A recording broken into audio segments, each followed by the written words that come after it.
அனைவருக்கும் வணக்கம். JE advance தேர்வுக்கு தயாராவது எப்படி? இந்த பதிவில் பார்ப்போம். +1 மற்றும் +2 படிக்கும்போது என்சிஇஆர்டி பாடநூல்களை நன்கு கற்று அந்த நூலில் உள்ள அடிப்படை கருத்துக்களை நன்கு புரிந்து கொள்ள வேண்டும். ஜேஇ அட்வான்ஸ்டு தேர்வுக்கு தயார் செய்ய விரும்புபவர்கள் பொதுவாக தாங்கள் 6ஆம் வகுப்பு படிக்கும்போது தயாரிப்பு பணியில் ஈடுபடுவது நல்லது.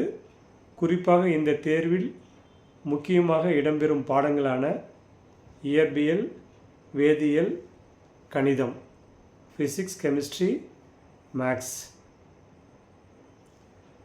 ஆகிய பாடங்களை மிகவும் கவனமாகவும் அதிக நேரம் ஒதுக்கியும் படிப்பது நல்லது. சிலர் +2 படிக்கும்போது மட்டும் தங்களது தயாரிப்பு பணியை தொடங்குகிறார்கள். இதன் மூலம் +2 தேர்வுக்கான தயாரிப்பிலும் ஜேஇ அட்வான்ஸ் தேர்வுக்கான தயாரிப்பிலும் ஒரே நேரத்தில் ஈடுபடலாம் என நினைத்து முழுமையான தயாரிப்பை மேற்கொள்கிறார்கள். இவ்வாறு தயாரிப்பை மேற்கொள்வது சிறந்தது என்றாலும் அடிப்படை பாடங்களை மிக தெளிவாக 6ஆம் வகுப்பு படிக்கும்போதே தெரிந்து கொள்வது நல்லது. தெளிவாக புரிந்த பாடங்கள் மேல்நிலை வகுப்பின் போது எளிதாக அமையும். குறிப்பாக அந்தந்த பாடங்களில் இடம்பெறும் ஃபார்முலாக்களை மிகவும் கவனமாக மனப்பாடம் செய்து கொள்வது சிறந்த வெற்றிக்கு உதவும். சிலர் 10ஆம் வகுப்பு தேர்வில் வெற்றி பெற்ற பின்பு +1 படிக்கும்போதே ஜேஇ அட்வான்ஸ் தேர்வுக்கு பயிற்சிகளை மேற்கொள்கிறார்கள். இவ்வாறு பயிற்சியை மேற்கொள்பவர்கள் +1 படிக்கும்போதே இயற்பியல், வேதியியல், கணிதவியல், ஃபிசிக்ஸ், கெமிஸ்ட்ரி, மேக்ஸ் ஆகிய பாடங்களில் உள்ள முக்கியமான கருத்துக்களை, கான்செப்ட்ஸ் மிக அதிக கவனத்தோடு படிக்க வேண்டும். நாள்தோறும் இந்த பாடங்களை படிக்கும்போது பாடங்களில் இடம்பெறும் சுமார் 50க்கும் மேற்பட்ட கணக்குகளை தேர்ந்தெடுத்து பயிற்சி மேற்கொள்வது நல்லது. மேலும் வாரந்தோறும் குறைந்தபட்சம் 2 முறையாவது மாதிரி தேர்வுகள், மார்க் டெஸ்ட் எழுதி விடைகளை சரிபார்க்கும் பழக்கத்தை மேற்கொள்ள வேண்டும். ஒவ்வொரு பாடத்தையும் படிக்கும்போதே குறிப்புகள் எடுத்து தனியாக வைத்து கொள்ள வேண்டும். சில முக்கியமான ஃபார்முலாக்களை தனியாக எழுதி வைத்து நேரம் கிடைக்கும் போதெல்லாம் திருப்பி படித்து மனதில் நிறுத்தி கொள்வது நல்லது. கடந்த வருடங்களில் நடத்தப்பட்ட தேர்வு கேள்விகளை சேகரித்து அந்த கேள்விகளுக்கான விடைகளை எழுதி பழகிக்கொள்வது நல்லது. இதன் மூலம் எந்தெந்த பாடங்களில் உள்ள கேள்விகளுக்கு விடைகள் தெளிவாக தெரியவில்லை என்பதை புரிந்து கொள்ளலாம். மேலும் கடினமான பாடப்பகுதியை அறிந்து கொண்டு அதிக கவனம் செலுத்தி படிப்பதற்கு இந்த பயிற்சி மிகவும் உறுதுணையாக இருக்கும். நேர திட்டம், டைம் பிளானிங், எந்தெந்த நேரத்தில் எந்தெந்த பாடத்தை படிக்க வேண்டும் என்பதை முன்கூட்டியே தீர்மானித்து கொள்ள ஒரு தெளிவான நேர திட்டத்தை, டைம் பிளானிங்கை வகுத்து கொள்வது நல்லது. காலையில் எழுந்து பள்ளி செல்வதற்கு நேரமில்லை, பின்பு படிப்பதற்கு எங்கே நேரம் இருக்கிறது என்று கேள்விகளை கேட்டு தனக்குத்தானே சமாதானம் செய்து கொள்வதை தவிர்க்க வேண்டுமானால் +1 படிக்கும்போதே அதிகாலை 5 மணிக்கு எழுந்து படிக்கும் பழக்கத்தை வழக்கமாக்கி கொள்ள வேண்டும். குறிப்பாக கணிதம், இயற்பியல் பாடங்களை அதிகாலை நேரத்தில் படிப்பது நல்லது. குறைந்தபட்சம் காலையில் 2 மணி நேரம் ஒதுக்கி ஜேஇ அட்வான்ஸ் தேர்வுக்கு படிப்பது சிறந்தது. பள்ளி சென்று திரும்பிய பின்னரும் மாலை சுமார் 5 மணி அளவில் ஜேஇ அட்வான்ஸ் தேர்வுக்கு பயிற்சிகளை மேற்கொள்வதை பழக்கமாக்கி கொள்ள வேண்டும். சில மாணவர்கள் 6 மணிக்கு தான் வீட்டுக்கு வருவீங்க. வந்துட்டு அப்புறம் சாயிட்டு அதுக்கு தகுந்த மாதிரி நேரத்தை ஒதுக்கி படிக்கலாம். பட் அதே போல் காலையில் ஒரு 2 மணி நேரமோ, மாலை வேளைகளில் இரவில் ஒரு 2 மணி நேரமோ நீங்கள் ஒதுக்கி சுமார் 2 மணி நேரத்தை ஒதுக்கி மாலை நேரத்தில் கெமிஸ்ட்ரி வச்சுக்கலாம், வேதியியல் பாடத்தை தேர்ந்தெடுத்துக்கலாம். காலையில் மேக்ஸ், ஃபிசிக்ஸ், மாலை வேதியியல், அந்த மாதிரி ஒதுக்கி பயிற்சியை மேற்கொள்வது சிறந்த பலனை தரும். இரவு நேரத்திலும் சுமார் 8 மணிக்கு ஜேஇ அட்வான்ஸ் தேர்வுக்கு தயாரிப்பை தொடங்க வேண்டும். இந்த நேரத்தில் இயற்பியல், வேதியியல், கணிதவியல் பாடங்களில் இடம்பெறும் கணக்குகள், ப்ராப்ளம்ஸ் கவனமாக படிக்கலாம், எழுதி பார்க்கலாம். பொதுவாக எந்த சூழலிலும் இரவு 11 மணிக்கு மேல் படிப்பதை தவிர்ப்பது சிறந்தது. காலையில் நீங்கள் சீக்கிரம் கூட எந்திரிக்கலாம். இரவு ஒரு 11 மணிக்கு முடிச்சுட்டு நீங்கள் ஒரு நல்ல ரெஸ்ட் இருக்கணும். அந்த மாதிரி நீங்கள் நைட் ஒரு 11 மணி வரைக்கும், காலையில் ஒரு 4 மணி கூட எந்திரிக்கலாம்.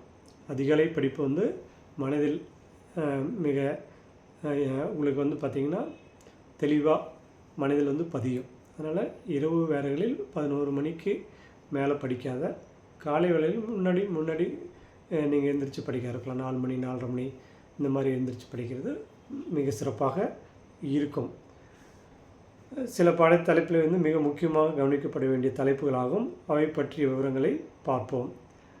இயற்பியல் பாடம். இயற்பியல் பாடத்தில் மெக்கானிக்ஸ் தலைப்பில் நியூட்டன்ஸ் லா, ஒர்க், எனர்ஜி, ரொட்டேஷன் ஆகிய பாடத்தலைப்புகள் முக்கியம் வருகிறது. மேலும் எலக்ட்ரோஸ்டாட்டிஸ்டிக்ஸ் மற்றும் கரண்ட், எலக்ட்ரிசிட்டி தலைப்பில் காசஸ் லா, அதே மாதிரி இந்த லா சம்மந்தமாக வரக்கூடியது எல்லாமே அந்த பகுதியில் வரதெல்லாம் முக்கியமாக கருதப்படுகிறது.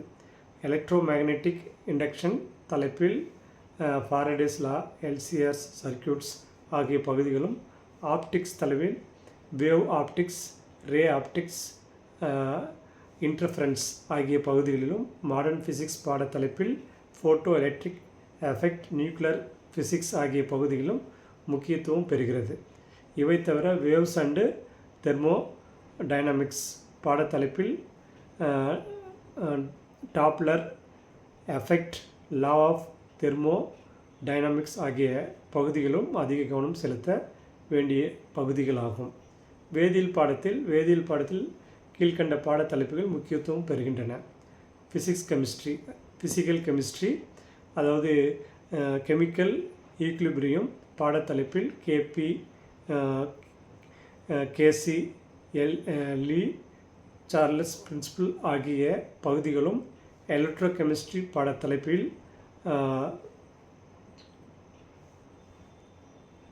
செல் ரியாக்ஷன், நேமிஸ்ட் ஈக்குவேஷன் ஆகிய பகுதிகளில் முக்கியத்துவம் பெறுகிறது. கெமிக்கல் கைனெட்டிக் பாடத்தலைப்பிலும் அதே மாதிரி ரேட் லாஸ், ஆக்டிவேஷன் எனர்ஜி ஆகிய பாடப்பகுதிகளும், தெர்மோடைனமிக்ஸ் பாடத்தலைப்பில் அதிக கவனம் செலுத்த வேண்டிய பகுதிகளாக கருதப்படுகிறது.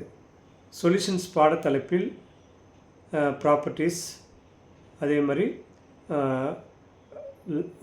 ஒரு சில லாஸ் அந்த மாதிரி வரும், ஒரு சில ஆத்தருடைய விதிகள், இந்த மாதிரி இதுக்கெல்லாம் சிறப்பு கவனம் செலுத்தி நீங்கள் படிக்க வேண்டிய பாடப்பகுதிகளாகும். இன்ஆர்கானிக் கெமிஸ்ட்ரியில் கீழ்கண்ட தலைப்புகள் மிக முக்கியமாக கருதப்படுகிறது. Coordination, compound, P block elements, group 15, 16, 17, 18 அந்த பி பிளாக் எலிமெண்ட்ஸில் 15, 16, 17, 18 குரூப்ஸு. அதே மாதிரி D&F black elements, chemical bonding and molecular structure, அப்புறம் குவாலிட்டேட்டிவ் அனாலிசிஸ், சால்ட் அனாலிசிஸ், இந்த இதெல்லாம் முக்கியமானது. அதேமாதிரி ஆர்கானிக் கெமிஸ்ட்ரியில் பாடத்தில் அதிக கவனம் செலுத்த வேண்டிய முக்கிய தலைப்புகளாக கீழ்கண்ட பாடத்தலைப்புகள் அமைகிறது. ஜென்ரல் ஆர்கானிக் கெமிஸ்ட்ரி, அதே மாதிரி கைனெட்டிக், கார்பனேட்டிக் ஆசிட்ஸ்,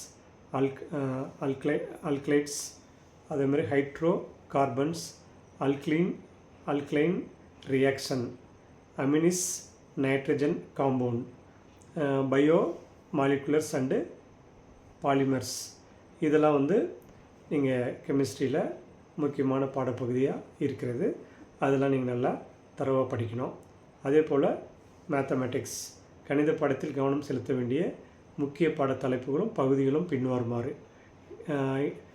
இன்டெக்ரல் கால்குலஸ் பாடத்தலைப்பில் டிஃபினிட் அண்டு இன்டிஃபினிட் இன்டெக்ரல்ஸ், அதே மாதிரி ஏரியாஸ் ஆகிய பகுதிகளில் முக்கியத்துவம் பெறுகிறது.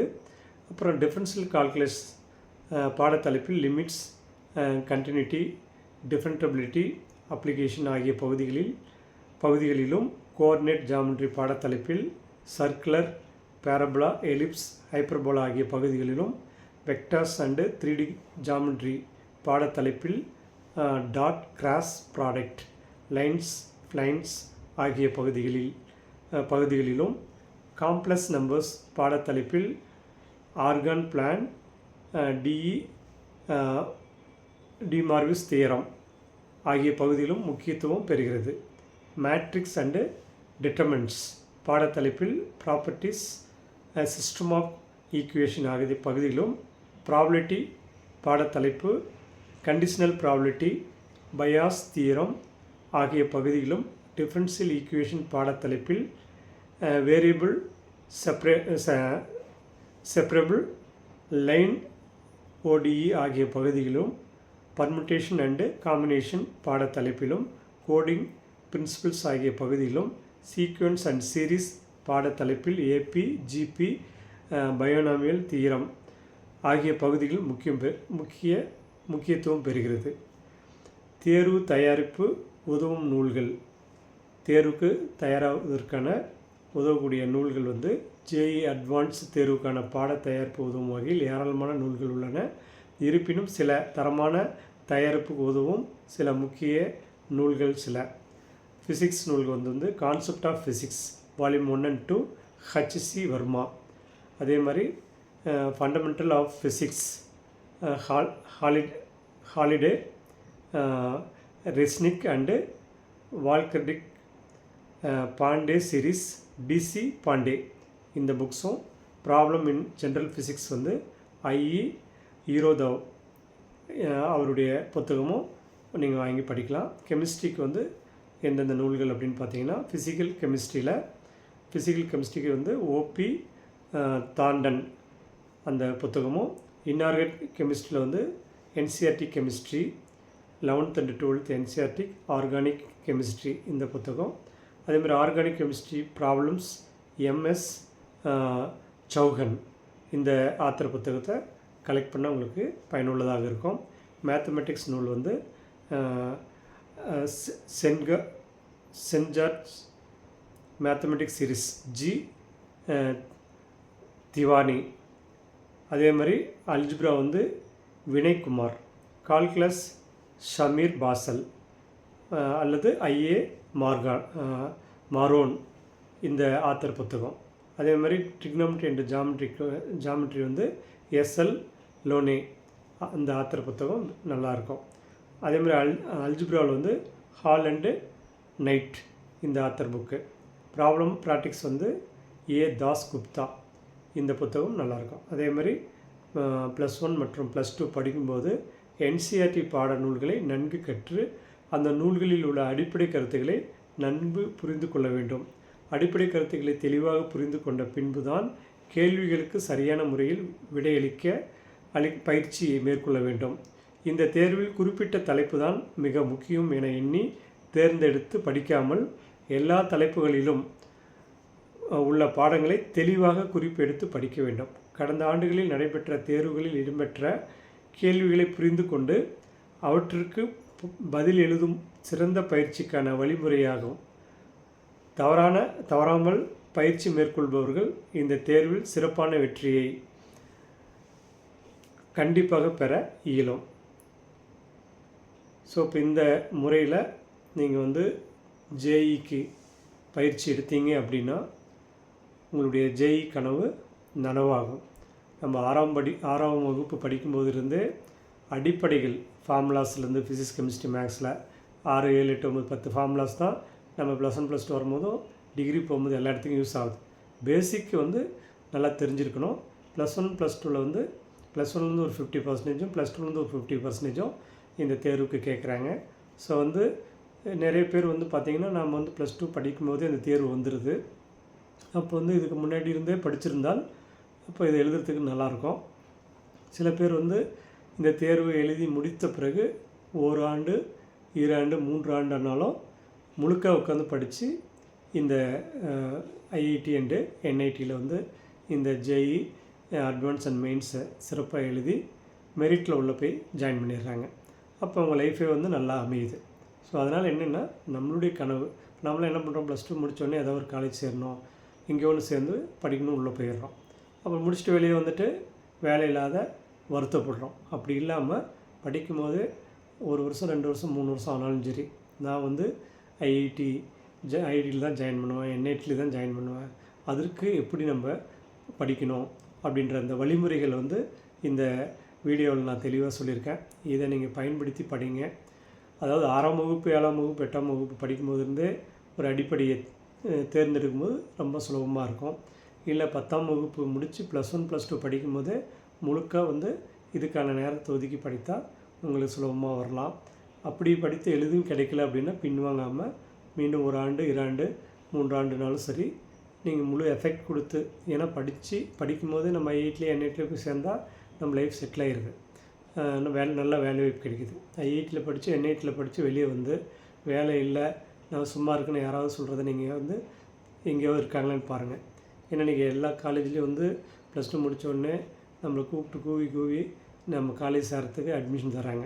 அப்படி போய் நம்ம சேர்ந்துட்டு படித்து முடிச்சுட்டு வெளியே வந்து சும்மா சுற்றிட்டு பல பேர் இருக்காங்க. கிடைச்ச வேலைக்கு ஏதோ ஒரு வேலைக்கு போயிட்டுருக்காங்க. அப்படி இல்லாமல் நல்ல வேலைக்கு நம்ம நல்ல லைஃப் அமையணும்னா அதுக்கான முழு எஃபெக்ட் கொடுத்து கடின உழைப்பாக நீங்கள் கொடுக்குறீங்கன்னா நீங்கள் வெற்றி உங்கள் வீடு கதவை தட்டும்.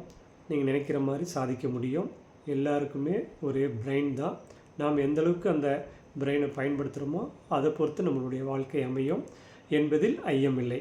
மீண்டும் அடுத்த ஒரு பதிவில் சந்திப்போம். அதுவரை உங்களிடம் விடைபெறுவது யூனிக் அகாடமி மற்றும் தி சைத்தன்யா இன்ஸ்டியூட்டோட சேர்மன் கல்வியாளர் முனைவர் ஜெய கோவிந்தராஜ். நன்றி, வணக்கம்.